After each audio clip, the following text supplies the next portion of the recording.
Muli na naman nagbabalik sila Vic Soto at Ay de las Alas para sa pelikulang May Bebe Love, isang romantic comedy na directed by Jose Javier Reyes. Kasama nila dito ang phenomenal tambala ng Aldab na binubuo nila Alan Richards at Maine Mendoza aka Yaya Dab. Noong unang ilabas ang trailer ng pelikula, may ilan na hindi na-impress dito. Subalit mabuti na lamang at ang aktual na pelikula ay maganda rin naman kahit papaano. Medyo nagkaroon lang tayo ng problema dahil ang pelikulang ito ay kasama na sa romantic comedy Philippine movies. Sa unang oras pa lamang ng pagbubukas ng MMFF ay kumita na ito ng 1 million.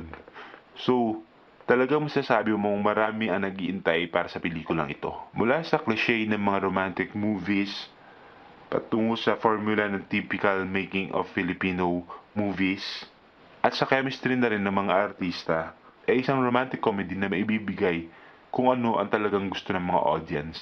Medyo play safe lang ang story pero magbibigay naman ito ng ngiti sa mga manonood. Mataas yung energy ng pelikula mula sa simula hanggang sa wakas.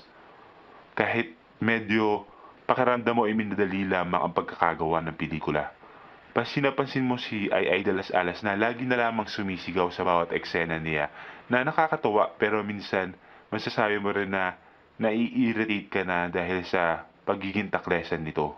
Medyo may konting kilig factor din naman. Mararamdaman mo kapag nanonood ka ng pelikula na mas malakas ang siyawan ng mga tao na nanonood ng kalye-serye kasi yung nasa actual ka na sinihan. In-observe namin yung mga moviegoers na kapag nandun na sa kilig na eksena, mukhang sa halip na magsigawan ay tahimik lamang ang mga ito.